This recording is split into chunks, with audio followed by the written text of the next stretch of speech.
Last time we were together, I shared I would begin reading Evicted by Mathew Desmond. I have finished the book. I actually finished reading it a little over a month ago. And it is the book that I have taken the least amount of time to read because I could not put it down. Honestly, I don't know where to begin. When I was thinking about this video, I said, how am I going to open up this conversation? How am I going to begin this video? Because I have no words to say how this book brought me to tears. It really did. So just a little review, because maybe you didn't watch my last video, but this is Evicted, New York Times bestseller. I believe it's published 2016. It's a true story. The events were recorded. Just 1 second. Just at the very intro, it explains. Okay, this is the author's note. This is a work of non-fiction. Most of the events described in this book took place between May 2008 and December 2009. Except where indicated elsewhere in the notes, all the events that occurred within that time period were witnessed firsthand. All quotations were captured by a digital recorder or copied from official documents. Of course, the names of the characters in the books, they have been changed to protect their privacy. Okay, so Mathew Desmond is a Harvard sociologist, and he follows 8 families in Milwaukee as they each struggle to keep a roof over their heads. Okay. So my belief is storytelling is one of the most powerful tools that we have. The ability to share experiences are what, how can I say, it's what allows one person to see the humanity in another person, right? Because we are divided by so many other surface level characteristics. If that makes sense, that when somebody has the way of telling a story, it allows us to simply just see them more as a human being, right? Now, oh my god, it's just I'm at a loss for words. Okay, now this book, I'm going to tell you, for me, what made this book so special was the dialogue. Because I'm going to tell you something. I could have read a book and that would have been fine. I could have read a book about, okay, let's see, poverty and profit in the American city. Okay, I could have read a book about a bunch of statistics. Maybe the author wanted to share, okay, and these are just random statistics that I am making up. I'm making up these random statistics just as an example. I could have read a book about a bunch of stats where the author said, okay, out of the population that is living on the street, 39% witnessed domestic abuse growing up in the household, and 29% came from a single parent household, etc., etc. And that would have been fine because statistics allow us to see commonalities, right? Common themes. Of course, if something is present, that does not mean that X, Y, and Z will occur. We know this. And of course, with statistics, there can always be a misrepresentation depending on how that data was gathered, of course. So that's important. But what this book did differently is it invited us into the homes of people that are experiencing this, that are experiencing poverty in a way that, I mean, I get like choked up. Poverty really just, it infiltrates every aspect of a person's livelihood, right? At the mental level, at the emotional level, and at the spiritual level, at the physical level. And something I will say that, oh my goodness, just Okay, just before I share a bit of the story, what I really love about the author is that he said something very important, that when he is discussing the book, right, when people are interviewing him, sometimes what people will ask him is, wow, how was that for you to get to know these people and immerse yourself into their daily lives? How was this? How did this make you feel? How did this take a toll on your health? And although that is a good question, as he mentioned, the more important question, what we should be thinking about, are the characters in this book and not the author, right? He said, I hope that you remember the characters in this book. And I wish I could have found the exact words, how he said it. Okay, let's see. Okay, here it is. This is from the book I'm reading now. And after almost every academic talk I have given on the material in this book, I have been asked questions like, how did you feel when you saw that? How did you gain this sort of access? These are fine questions, but there is bigger game afoot. There is an enormous amount of pain and poverty in this rich land. At a time of rampant inequality and widespread hardship, when hunger and homelessness are found throughout America, I am interested in a different, more urgent conversation. I don't matter. I hope that when you talk about this book, you talk first about Sharina and Tobin, Arlene and Jory, Lorraine and Scott and Pam, Crystal and Vanetta, and the fact that somewhere in your city, a family has just been evicted from their home, their things piled up high on the sidewalk. And I know in a way I've sort of contradicted myself, because I'm starting the video, with a little background on the author, a little bit about the title and what I loved about how the author removed himself to tell a story. But I just wanted to get that out of the way. Okay, Evicted. As I mentioned, what really made this book special is the dialogue. As I said, I could have read a book about statistics. Okay, that's great. But it's sort of back to that concept. Okay, tell me about your childhood. Tell me how you grew up, and I will know a lot about you, right?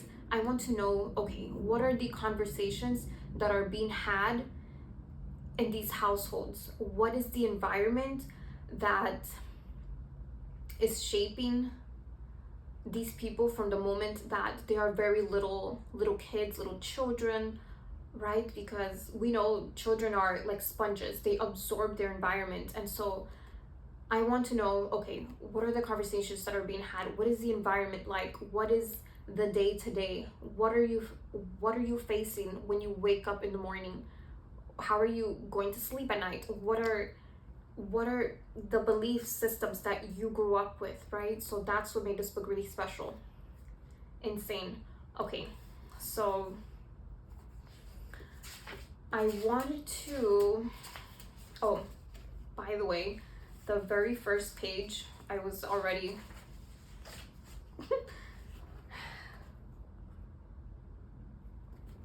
I wish the rent was heaven sent.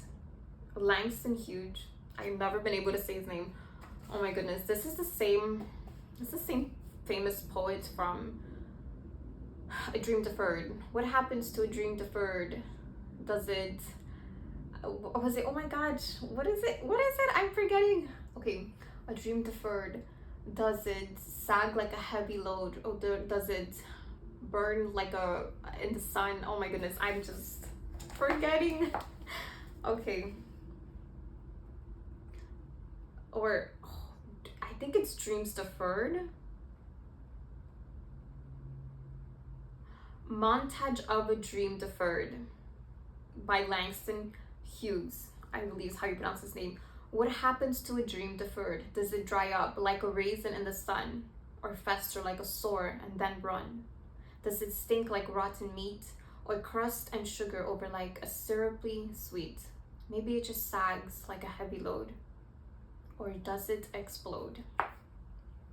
So when I first read this very intro, I said, oh my goodness. So this is little lyric of great importance. One of the characters that we meet in the book is Crystal Mayberry and Arlene. For background, Arlene is introduced earlier in the book. She's actually one of the first families we meet. She is Arlene, a mother with two boys. Well, the two boys that she has custody of, a 15-year-old and a 5-year-old.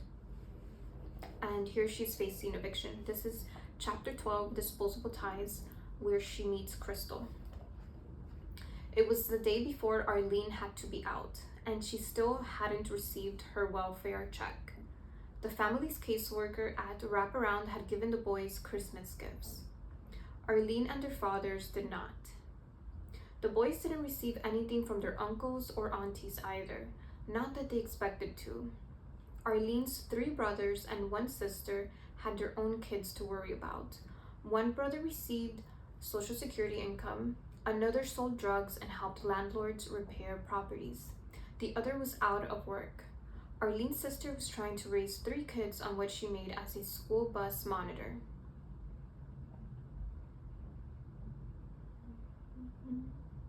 Okay, then it goes on to describe how she really doesn't have any support from family. Sharina is the landlord. Sharina assumed Arlene had some sort of family to stay with, but none of Arlene's family members had gone to court with her when they had sent Arlene to eviction court. None had offered to help her make rent. None had opened their homes to her and her boys. None had offered to help her find another place to live. They just funny like that, Arlene said. My family don't help. I don't have no one to help me. I search around until I find somebody who will, said Arlene. When Arlene answered the door, she found Sharina standing on her porch with a woman in a tan winter coat. Sharina, who had a habit of showing apartments before tenants had moved out, asked to come in. She walked the prospective tenant through the apartment, stepping over Arlene's things. When the tour was over, Sharina explained that Arlene had been evicted and would be gone by the next day. The young woman asked where Arlene would go, and Arlene said she didn't know. The young woman took another look around. This is the potential tenant. The young woman took another look around, eyeing the tops of the walls as if judging the soundness of the foundation. She told Sharina she'd take it. Then she looked at Arlene and told her that she and her boys could stay until they found a place. Arlene looked at Sharina, who had raised her eyebrows at the woman. Sharina said it was fine with her. A hand had been extended, and Arlene needed to act quickly before anyone changed their mind. Arlene looked at the woman. She was well dressed in a full-length skirt and silk head wrap. Her face was warm, with saddle brown skin that hued darker around her cheekbones. She spoke tenderly and wasn't nasty, foul-smelling, or in tattered clothes. She did look young, and Arlene had overheard her say this would be her first apartment. But Arlene had also gleaned that the woman had come from a Tuesday Bible study. Maybe she wasn't the wild type. Arlene had so many questions, but it was either this option or a shelter. She only had to say thank you, and the stress that had been consuming her since Christmas would slide off. Thank you, Arlene said. She smiled, and the stranger smiled. She hugged the stranger, letting out a small cry. This made the stranger cry. Arlene was so relieved and grateful that she hugged Sharina. Then she asked the stranger her name.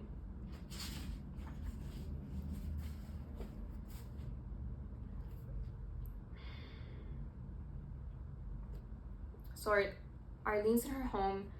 She has an eviction notice. She has nowhere to go. The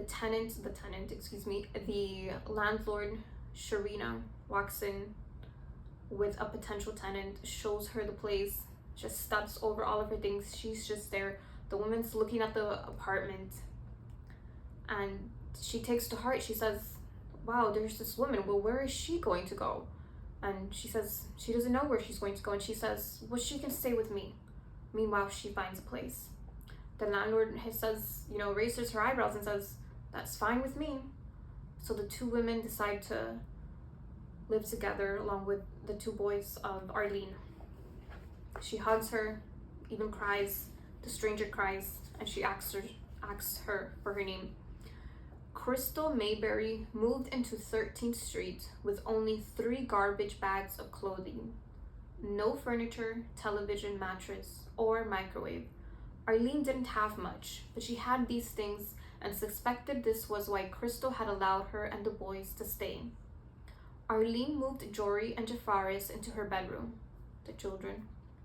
Crystal stored her things in the other bedroom and used it for privacy, but since she didn't have a bed, she slept on Arlene's love seat in the living room. Arlene wasn't planning on staying long, so Crystal didn't ask her to split the rent. Instead, when her check arrived, Arlene gave Crystal $150 and paid her phone and overdue electricity bill. She had enough left over to buy Jory a new pair of sneakers. That felt amazing. Crystal was 18, younger than Arlene's oldest son. She had been born prematurely on a spring day in 1990, shortly after her pregnant mother was stabbed 11 times in the back during a robbery. The attack had induced labor. Both mother and daughter survived. It was not the first time Crystal's mother had been stabbed. For as far as she could remember, Crystal's father had beat her mother. He smoked crack, and so did her mother, and so did her mother's mother. Crystal was placed in foster care at age 5 and had bounced between dozens of homes. She lived with her Aunt Rhoda for 5 years. Then Aunt Rhoda returned her. After that, the longest Crystal lived anywhere was 8 months. When adolescence arrived, Crystal started getting into fights with other girls in the group homes. She picked up assault charges and a scar across her right cheek. People and their houses, pets, furniture, dishes, these came and went. Food was more stable, and Crystal began taking refuge in it. When Crystal was 16, she stopped going to high school. When she turned 17, her caseworker began transitioning her out of the system. By that time, she had passed through more than 25 foster placements. Crystal was barred temporarily from low-income housing owing to her assault charge. But her caseworker arranged for her to move into an apartment subsidized by a child welfare agency to keep the apartment. Oh, that was the end of that sentence. To keep the apartment, Crystal had to find a job, but she was not the least bit interested in pulling half-day shifts at Quad Graphics or dropping onion rings at Burger King. She submitted a single application. Plus, she had been approved for SSI on account of bipolar disorder. Crystal thought that her $754 monthly check was more reliable than any job she could get. After 8 months, the caseworker told Crystal she would have to leave the apartment. Crystal stepped out of foster care and into homelessness. She slept at shelters and on the street. She lived briefly with her grandmother, then a woman from her church, then a cousin. Arlene and Crystal met under peculiar circumstances, but they were engaging in a popular strategy poor people used to pay the bills and feed their children. Especially in the inner city, strangers brushed up against one another constantly, on the streets, at job centers, in the welfare building, and found ways to ask for and offer help. Before she met Arlene, Crystal stayed a month with a woman she had met on a bus. So that was the introduction to Crystal that we received, and it left me at a loss for words. Even the second time reading this, it says that she had passed more than 25 foster placements.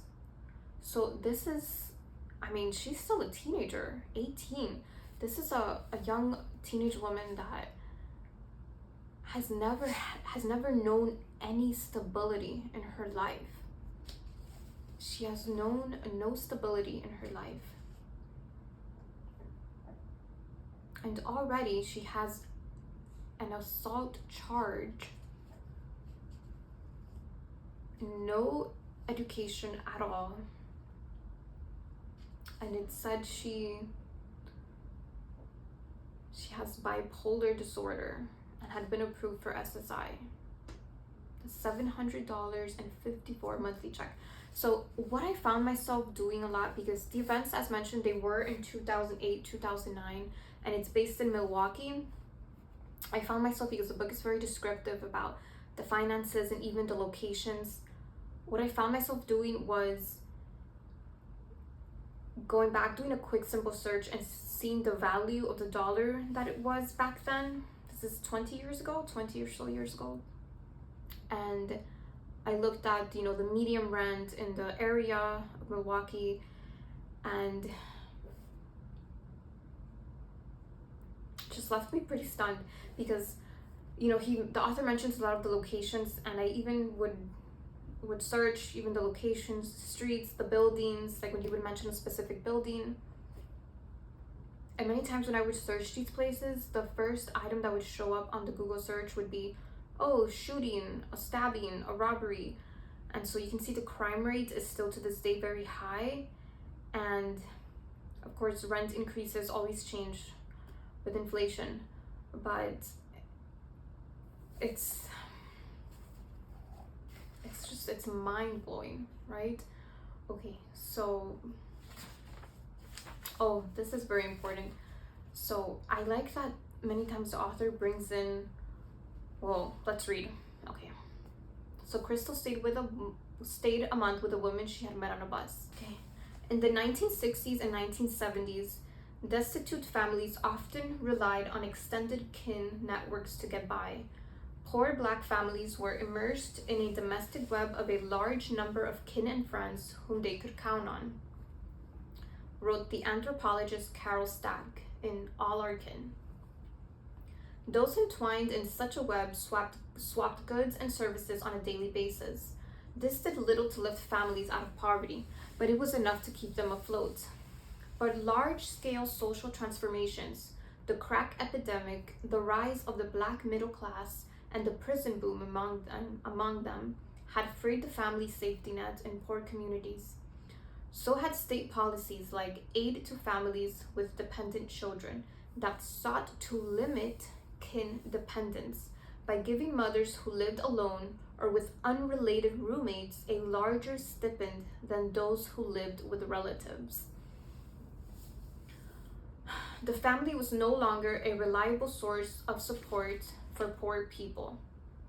Middle-class kin often did not know how to help or did not want to. And the poor kin were often too poor or troubled or addicted to lend much of a hand. Legal entanglements got in the way too. This was why Crystal believed her Aunt Rhoda refused to open her door to her after she aged out of foster care. Rhoda had caught a case for her son, his dope found in her apartment. And was serving 2 years on probation. This meant that law enforcement officers could inspect her apartment. Knowing this, Crystal asked if she could sleep outside on her porch. Rhoda said no. It was next to impossible for people to survive deep poverty on their own. If you could not rely on your family, you could reach out to strangers, make disposable ties. But it was a lot to ask of someone you barely knew. So basically, the system said, hey, we'll give you a bigger check if you're just on your own. You can't live with family. Can't have giving mothers who lived alone or unrelated roommates, right? If you can't live with family, you can have a roommate unrelated and we'll give you a bigger check. So I don't know. I mean, I've heard this time and time again, but I really do believe the system is anti-family. They don't want marriage. They don't want fathers in the home. They want divorce. They want single mothers. And it's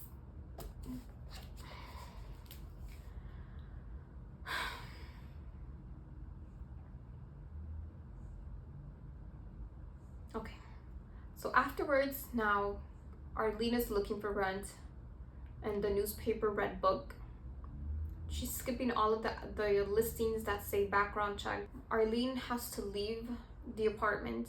She leaves her children with Crystal. She goes out to look for rent. Mind you, this is 2008. This is still the early days of the internet, I think so. And of course, you don't have access to a computer. She's on her foot going to look for rent. Arlene, Crystal is home with her 2 sons. So Arlene found herself in the neighborhood where her brother Martin lived. She spotted rent signs but decided to move on. Martin thinks he can eat off of us any dang minute, she thought. Earlier, Arlene had looked in an area where Gerger's father lived. Gerger is her other son that she does not have custody of. She avoided that area too. Those are just too close to him, she said. Arlene was able to call on 9 units before she answered her phone and heard Crystal screaming, "You gotta get the out of my house tonight. Tonight! Get your and go tonight." She started yelling at her, cursing at her, telling her to come get her stuff and get out. Arlene stayed on the phone a few more seconds, then hung up. "This is too ridiculous," she said to herself. Crystal had said something about Jory being disrespectful, but Arlene sensed Crystal really was hungry. There was no food in the house, and Crystal had been complaining. Buying food was never part of the bargain, but Crystal was broke and her food stamps cut off. As long as we have food, she's fine, Arlene thought. But when we don't, it's like this. Arlene stopped at a nearby corner store and ordered a $99 meat deal, an inner city staple consisting of 45 pounds of chicken wings and legs, pork chops, neck bones, salt pork, pig feet, turkey wings, bacon, and other cuts. The man behind the counter, speaking in Arabic on the phone, threw in 2 sacks of potatoes for free. Checking out, Arlene added soda and potato chips, paying in food stamps. She received $298 in stamps each month. She paid for a pack of Newport Hundreds with cash. When Arlene stepped back into the apartment, Jory immediately tried to explain his side of the story. She talking about putting Jafaris out with no coat on, no shoes, no nothing. Jafaris went outside on his own, Crystal snapped back.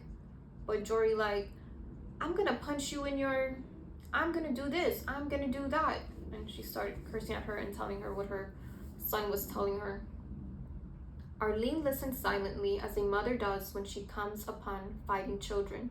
Jory was saying that he tried to stick up for Jafaris after Crystal threatened to put him outside. Crystal was saying that Jory exploded after she playfully locked them out of the house. "Okay," Arlene said when she had heard enough.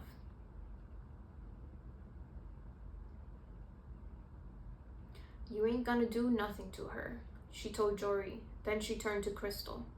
"And you're not gonna do anything to my child." When Jory tried to speak, Arlene snapped, "And you can shut your mouth." "She's not telling you the whole story," Jory pleaded. "Why would you call her the B word, Jory?" Arlene asked. "She was calling me out my name." "You know what?" Crystal yelled. "Yeah, and she said the B word. "But remember, I'm the same B that opened up my door and let you stay here, even though I didn't know you from Adam and Eve.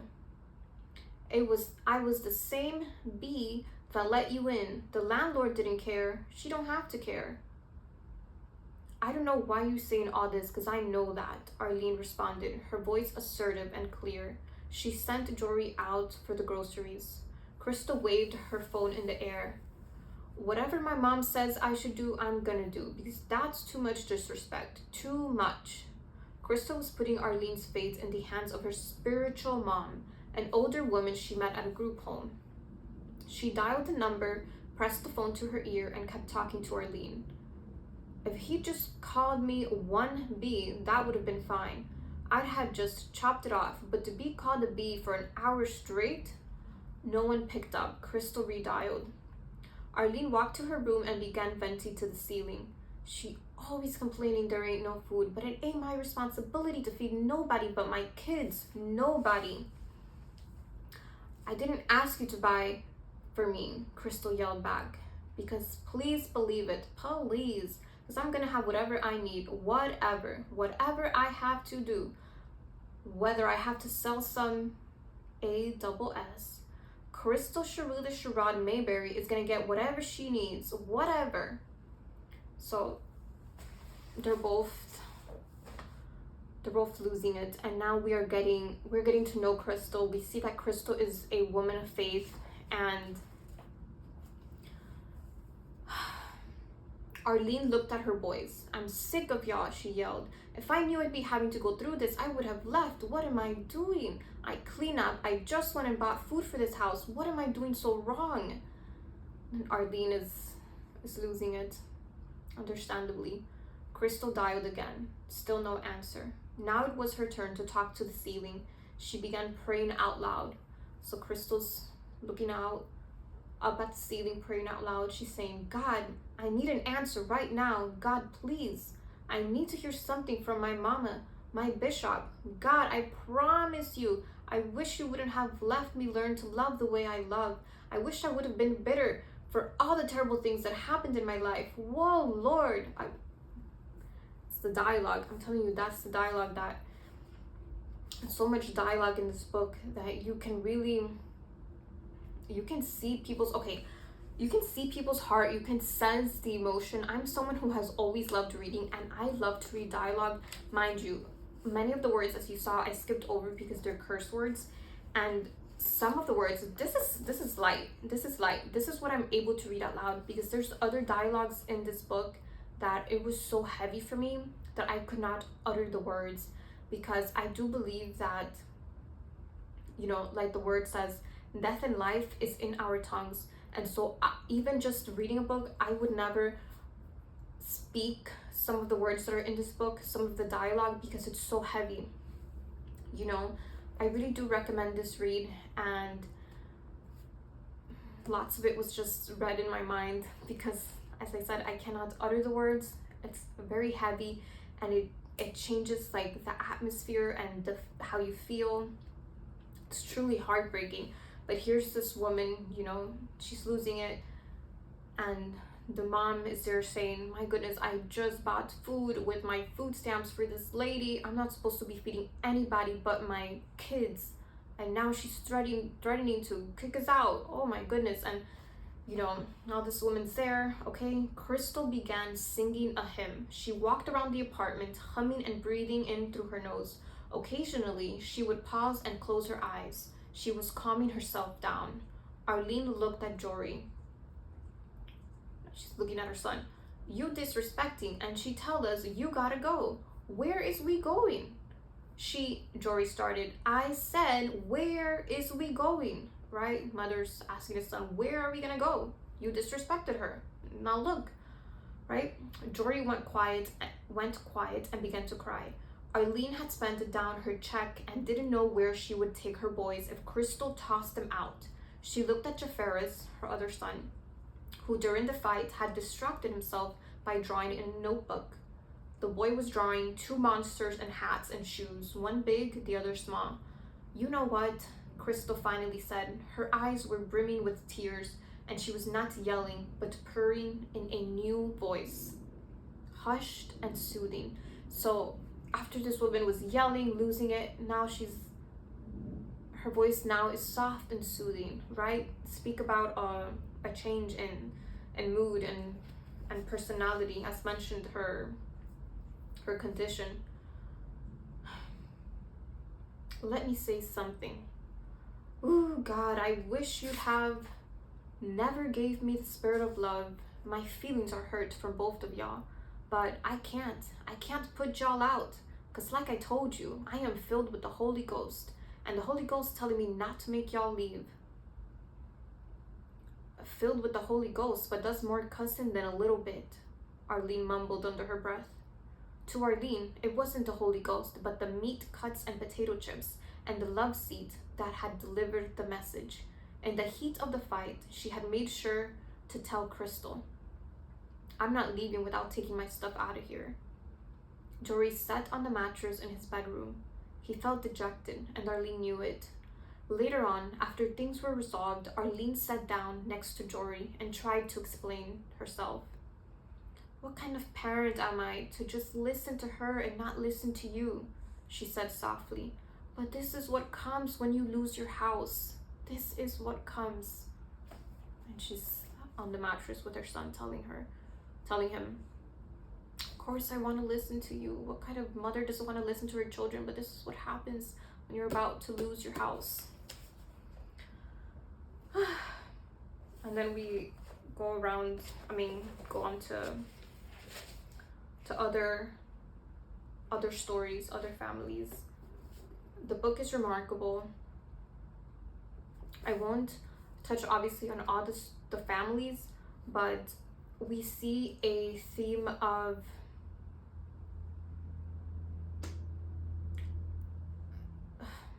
I can't even explain it. We see a common theme of, I call them belief systems, mental strongholds, right? When a belief has been passed down generation again, and then it's your generation, that's what's called breaking generational curses, right? We see the themes of abuse, poverty, mental illness, which a lot of those stem from poverty. However, the root, I'm someone who I like to analyze, okay, we see this, okay, let me dig deeper, let me go down the rabbit hole and see what is at the root. And when I get to the root, after, seeing the stories of these families, I see a big common denominator. The very last, after I'm done, okay, this happened, and then this happened, okay, we go, okay, and then I see, okay, there was no family structure, particularly one where the father is not at home. And there was this other family, so that was Crystal's stories. Crystal is a young woman of faith, and to continue reading her story just a little bit more, which I won't read anymore, but just a little more details. She's someone who goes back to living on the street and selling herself, selling her body, because she has no place to live. And she's a woman that goes to church where they pray in tongues, they pray for miracles, and she's someone who ends up living on the street. There's another family in this book, which I won't touch on, but a minor detail, there's another family who has lived in the same home, mind you, the same home that is literally crumbling for 3 generations. And this woman lives with all her children. I believe she has 5 children. I could be wrong. And one of her daughters, who's 19, ends up becoming pregnant by an older gentleman. And in the story it says, well, her mother, so the grandmother of this future child, she says, "Oh, well, your baby doesn't need daddy.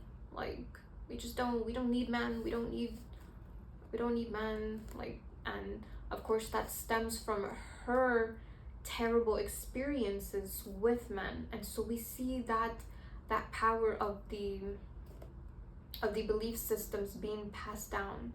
Mind you, the author notes it's not that the father of the child was saying things that maybe he would not be a good dad, but it's just what the woman expected, right? Even, I believe there's even a section where they're talking about the name of the child. They said, put the name, our name. They don't need the name from the man. We don't need no man. And it's the mental power structure. Now, the other part was the ending about this project. Of course, all of the stories were fact-checked as much as they could. The statistics, the amount of money that goes into, oh, I also loved, oh my goodness, the housing. So how the, I'm not so familiar, but the what is it called, I think urban housing development, I'm not sure, I could be mistaken, but basically the public housing systems that help families afford a place to live. It's really messed up because the waiting list is apparently, there's a mention in here that somebody waited, I think, 15 years to get a call back, which was insane. And then there's all these hurdles that you have to go through to qualify, and then once you do, to be able to, it's my, I don't even have the words. Okay, so near the end,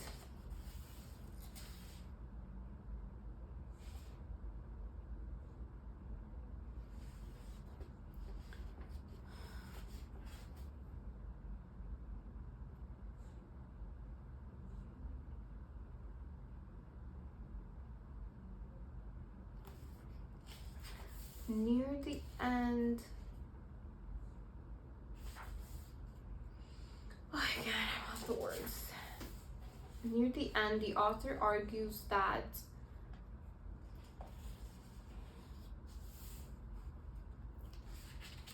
we do have the resources in the United States to get people out of the streets